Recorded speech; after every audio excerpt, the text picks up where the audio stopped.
George Washington head coach Chris Caputo. Chris, thanks so much for joining us. Thanks, guys. Thanks for having me. Now, I should say, before this was your first season at GW. Prior to that, you spent 20 years as Jim Larranaga's right-hand man, including the last, was it 11 at Miami? 11 years, yeah. 11 years spring break, as I told people. There you go.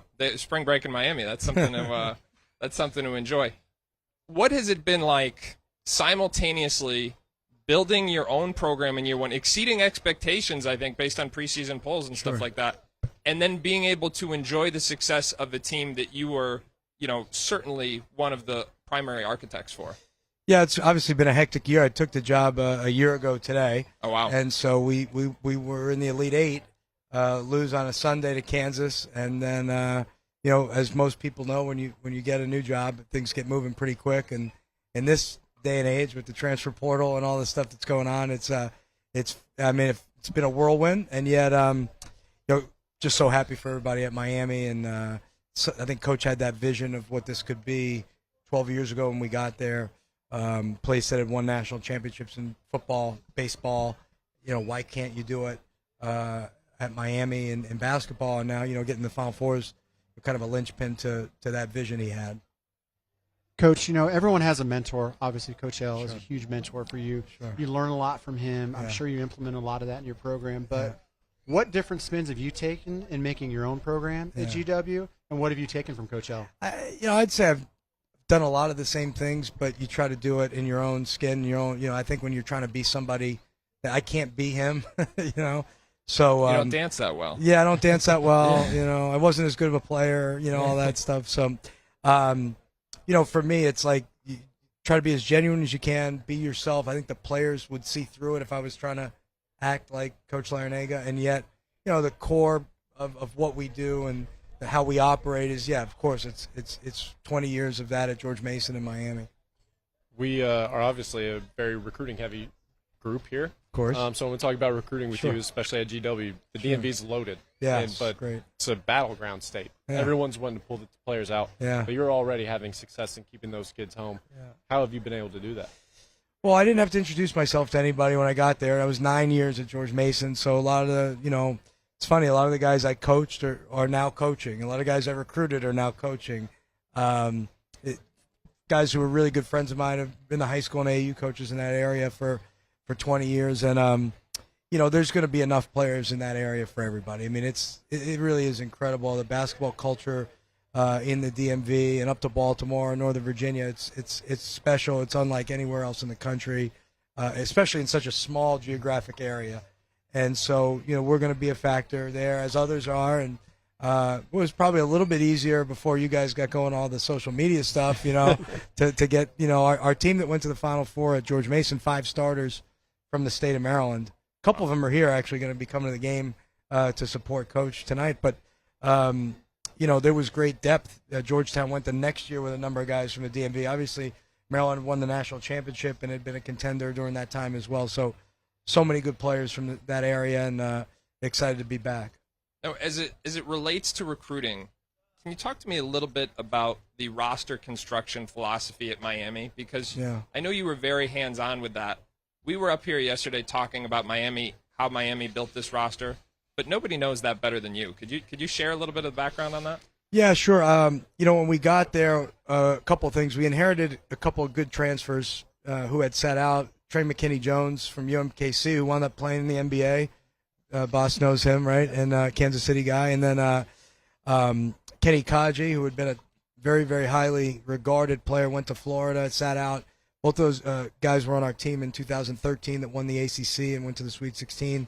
We were able to get Shane Larkin from DePaul that summer. And we started to figure out, I think maybe 2 things. One, we would be an attractive place for transfers. Maybe somebody – we have a number of guys from the Big 12, right? You think about Angel Rodriguez from Kansas State, Sheldon McClellan from Texas, Cam McGusty from Oklahoma, Kamari Murphy from Oklahoma State. Now they have Nigel Pack from Kansas State. I thought maybe if a guy had been at a big land-grant state institution, they might want to come to Miami second time around. And then the other thing is, the northern cities, right? So now you see Isaiah Wong from New Jersey, Bruce Brown from Boston, Lonnie Walker from Reading, Pennsylvania, Davon Reed from New Jersey, a couple guys from D.C. throughout the years. And so, Jordan Miller's from Northern Virginia, the D.C. area. So I think the school is very much a northern school in the South. Very much, I lived in Miami for a long time. There's nothing southern about Miami, and so our student body is often from those places. New York, Philadelphia, Boston, Chicago, what have you. So we felt like that's what we should, target. The transfer portal is obviously such a huge thing right now, and you having that experience in Miami and getting on that early, how much has that helped you in the transition to your new job? Yeah, GW had success with transfers in the past. Guys like Maurice Creek from Indiana, Isaiah Armwood, Tyler Kavanaugh, who's a very, very good player, one that played in the NBA. So I think the parallels between my experience at Miami and the transfer portal and then GW's historical success, Trav talked about, maybe guys coming back. We might not get them the first time, but coming back towards the area, we think can be a good thing. I think the biggest difference, as you guys know, is the sit-out year was the way for schools to get an advantage. We would be willing to invest that time in an Angel Rodriguez or Sheldon McClellan or Cam McGusty. I mean, these are all conference players in the ACC that from a player development standpoint. Correct. They got older. You could invest that year in them that maybe somebody else wasn't willing to sit them out, and yet those guys became all conference and then won games in the NCAA tournament at Miami. Well, there's no more of that anymore. So I think everybody's trying to figure out what does that look like. It's much more instant gratification. You can turn your roster much quickly. I do think there probably was some value in guys sitting out, even academically as well. So it'd be interesting to see there with all these transfers, like losing credits, things like this. It's not professional sports. It is still college, and there is something there that makes me wonder, what will this look like a few years from now academically for people? You mentioned Isaiah Wong earlier. We were talking about him yesterday, and just remembering having conversations with guys like you and Adam Fisher on the sidelines when you all were recruiting him. You guys had him commit, and you guys were just saying, you all don't realize how good this kid is. What has he meant to this Miami team, and what did you guys see early on that kind of – Adam did a great job evaluating him, and you just – one, his teams won a lot on the UA circuit, and then two, I mean, the guy could really score. He's obviously I tell a funny story. He's a great mid-range player. One of our first workouts, we were playing one-on-one, and he got a guy up in the air, and now it's like him in the basket. And he drove the ball to the short corner and shot a fadeaway, step back.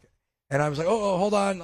Zay, hey, look, like we might want to get to the rim on that. There's nobody there. He's like, yeah, but that's my shot. I'm good at that one, too. I'm like, okay, fair enough. And he's done that like all throughout this tournament, so shows you what I know. Well, simultaneously, he's improved as a facilitator. He's had a great year. He's shooting threes at an unprecedented clip. But before we let you go, I did want to ask you, knowing this roster as well as you do, tonight, obviously a big game. Jordan Hawkins' health now becomes an X factor. Yeah. That notwithstanding, what do you think Miami needs to do well tonight in order to make it to Monday?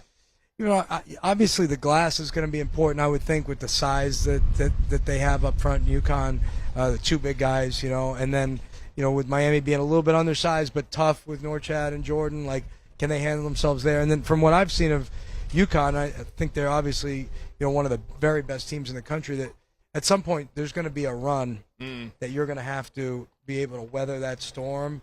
And I've seen it so much where they get going a little bit, you get to the basket, they block your shot, they get going again in transition, make a three, and all of a sudden there's an avalanche. And so, I think whoever plays UConn is going to have to figure out a way to withstand that and be smart, probably make really good rim decisions, right? As if you are in the paint, that choice is going to be critical. You're going to play on 2 feet, maybe, whether you lay it in or kick it out could be the difference in UConn getting great offense going the other way too. Coach, we know your time is precious here at the Final Four. Not this year. I'm good. I'm good now. Yeah. Well, it's this is the least amount of responsibility I've ever had at Miami basketball. So I'm just hanging out. I don't believe it. I think you're just being humble. I know you got other commitments. So we can't thank you enough for doing this. Thanks for having me, guys.